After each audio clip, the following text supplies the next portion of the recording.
Welcome back to our boat shop, everyone. My name is Joe Buskins. I'm a second generation Coast Guard licensed professional boat builder and a full-time fishing guide that holds a 100-ton captain's license. Today we are in our family's boat shop and we are doing some more how-to type work. Now, some of y'all may have been following along and we've been working on this sample piece of material here where we have taken some raw plywood, we fiberglassed it, we went over fiberglass cloth selection, and then we gel coated it. But more than likely, you're going to be drilling some holes through some of these things. Like say, for example, with stringers, you may be wanting to drill some rigging holes where you may want to insert some PVC pipe, such as this, through the stringer. And there's a proper way to do it. Now, when we were building our big 29-footer over here, that boat was built with Coosa board throughout, but Coosa and marine plywood, as far as drilling it, a lot of the same things are going to happen. And you're going to need an assortment of drills, starting with just a cordless half-inch bit. That can work really, really good for punching your smaller holes through. And as we move up into hole saws, just your standard 3/8 electric works good. And then your big dog, that's our old DeWalt that's been around forever, the big half-inch heavy duty. Now, we're not drilling anything super huge today, but occasionally we'll punch hole saws as big as that, which that's a monster. And when you're dealing with these big powerful drills and big holes like that, they put a lot of leverage and a lot of torque on your body. They can be dangerous, and there's a way to do it correctly. And if you're going to be doing boat work, you may want an assortment. You can see here there's quite a few that's going to cover most of the bases. So what I thought I would do, I'm going to put on a little bit of PPE, some protective gear, mask, eye protection is a good idea. And we've actually got a vacuum here that I'm going to plug that in and get a little bit of airflow moving. And I'm going to demonstrate, we're going to go from smallest to largest. I'm going to start with just a small half-inch, and we're going to move on up and then move on up to the big dog as we get a little bit further into the video. All right, so first off, I'm going to get a little bit of air moving. There we go.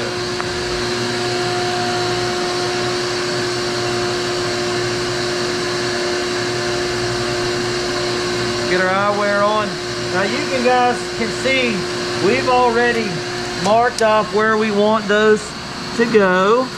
And I've just hit that with a little Sharpie. That's a great little tool to have in stock.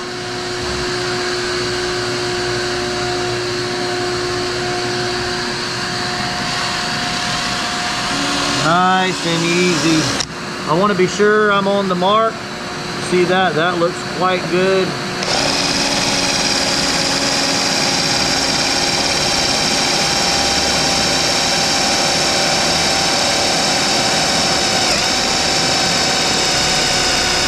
Just nice, steady pressure. Sometimes I will wallow a little bit, kind of move it around. Let's clear the bit.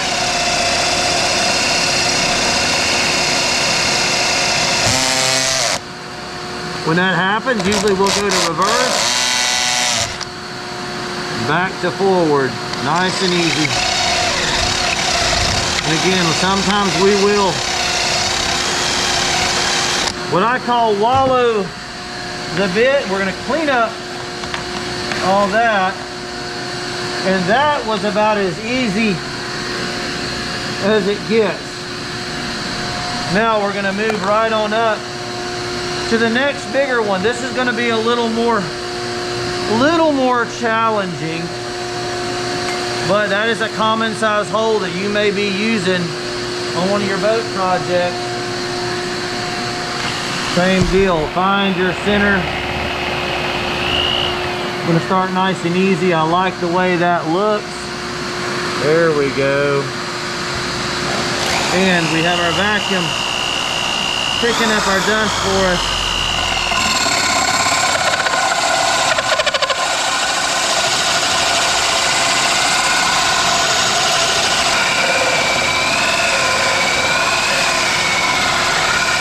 Nice and steady.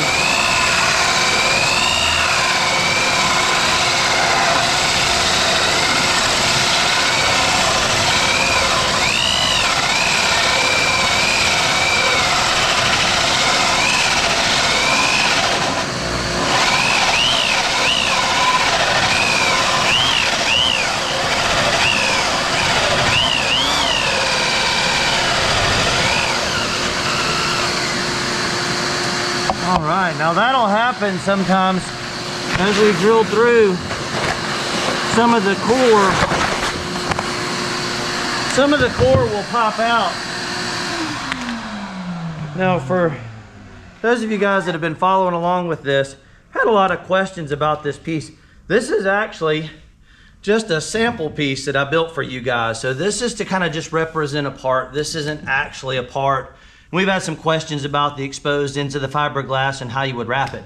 But this is just so much easier for me to set this up on a table and work for you guys and show you how we would work on it. And we plan on doing a video soon showing how we would put together a laminate like this. Now, normally when we put plywood together, you would put resin and or CSM with stainless steel screws. This was just a mock-up piece where we just ran some screws through it with no glue in between. So that's why that piece of 3/4 plywood came out of there. Now, if you don't have this kind of a bit, there are different kinds of bits. If you look at this one has the pilot bit and the hole saw, but it's kind of in there with a set key, and it makes it harder to change. You just have to physically change the whole assembly. Whereas this one unscrews, and when you're ready to clear that out of there, you just basically unscrew it, screw it back on, and then there's a little retainer ring in there that snaps back into place, and we can finish drilling our hole right on through. Now, again, for a lot of you guys out there that are boat builders and or full-time craftsmen, this may seem like pretty basic stuff for you guys, as it should. What we're doing, this is more of a DIY, new to the business type thing for folks that don't do this all the time. So just trying to make it so that you guys can do this safely if you're just starting out. So vacuum comes back on. I'm gonna go ahead and start nice and easy.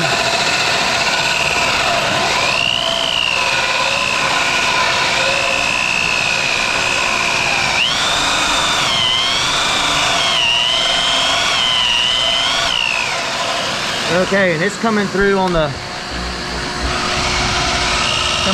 back side there. So what I would typically do is once it starts to show through on the back side,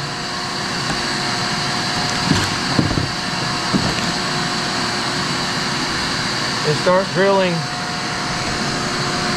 from this side at this point.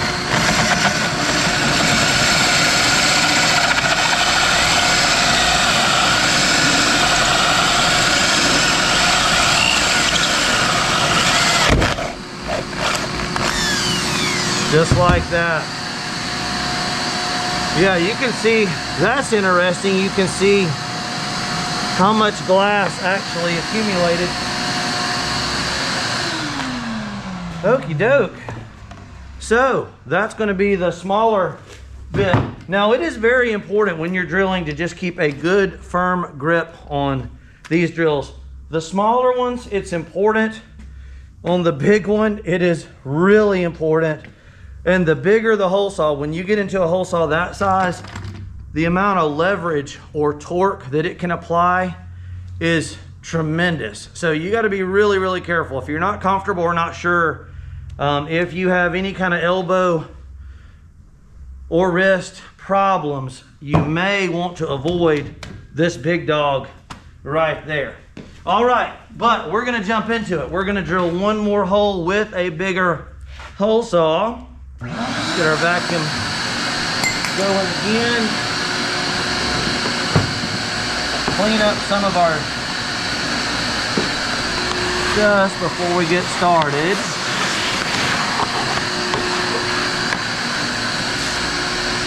All right. And here we go. These, you gotta always be really careful with these big 1/2-inch drills.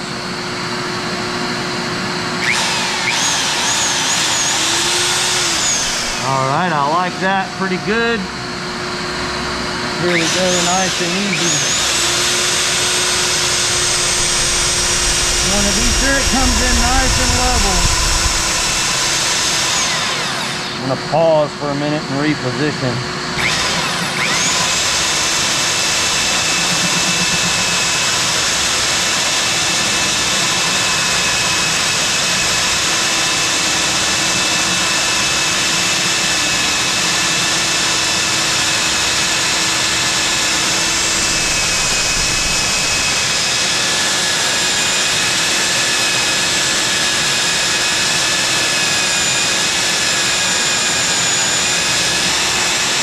Take your time, don't force it.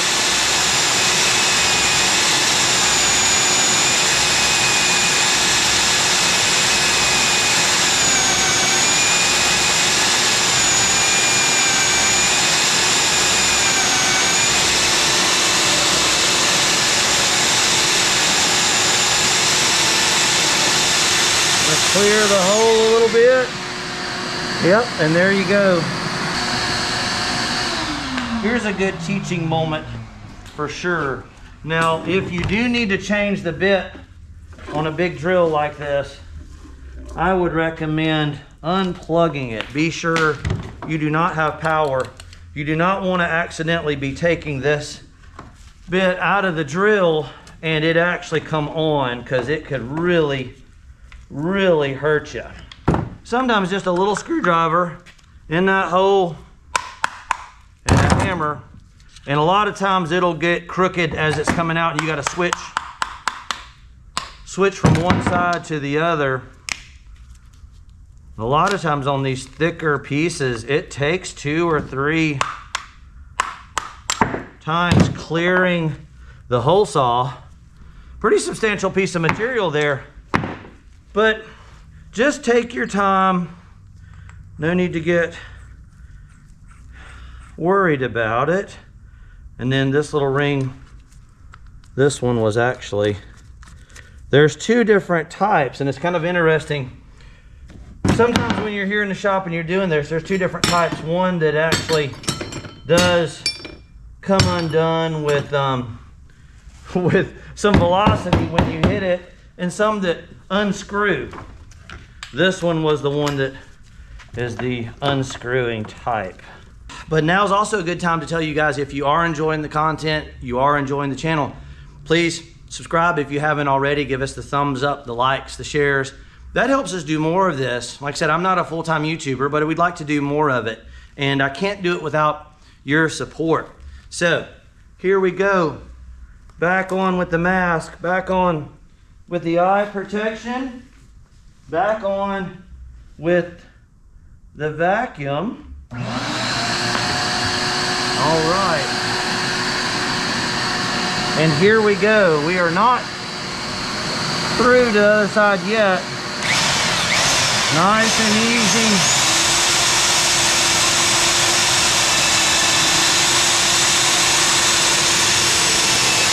Starting to come through there, you see that?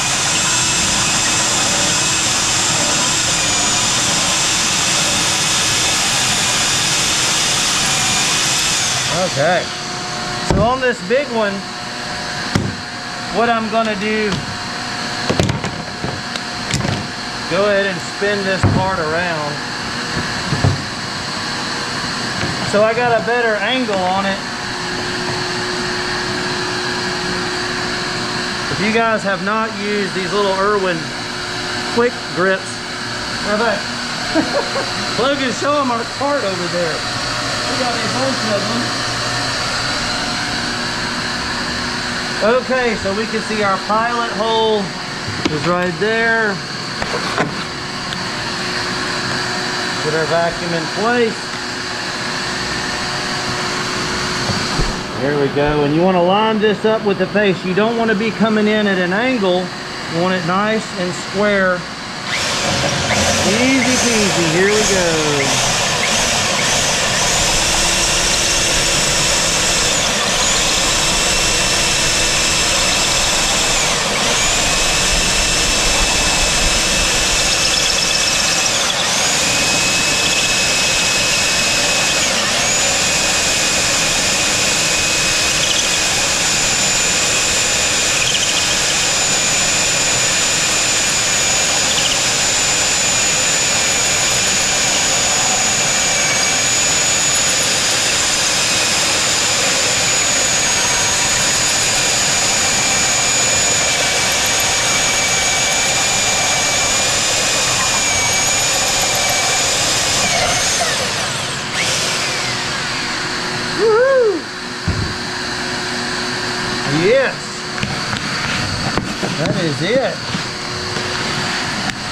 Very nice. Do a little cleanup. Now what we've done, guys, sometimes we're up in the boat, the vacuum's outside of the boat, and it's a pain to turn it on and off, especially when you're working with yourself. So sometimes we'll leave the vacuum in the on position, and we can just plug it in or unplug it to get it to come on when we're away from the vacuum itself. So what we're doing this for, though, is to demonstrate. We're going to be installing some tubes into this boat as if you were doing some rigging tubes, or show you guys how to weatherproof and or seal if you were trying to pass cables or wires or rigging tubes through a timber or a cross member or a stringer section, something like that. So we're going to leave this video fairly short and sweet. We're going to pick up actually and do another video where we're going to show you guys prep and how we would seal that and how we'd make that watertight. And also we got a video in the works where we're going to be weatherproofing the ends here and kind of showing you guys how to make plywood last in the boat. Again, if you guys are enjoying the content, feel free to hit that subscribe button, like, share, comment, and let me know what you guys would like to see on the channel. It's Captain Joe here with Island Marine Charters, my cameraman Logan, and as always, we will catch you guys next time out.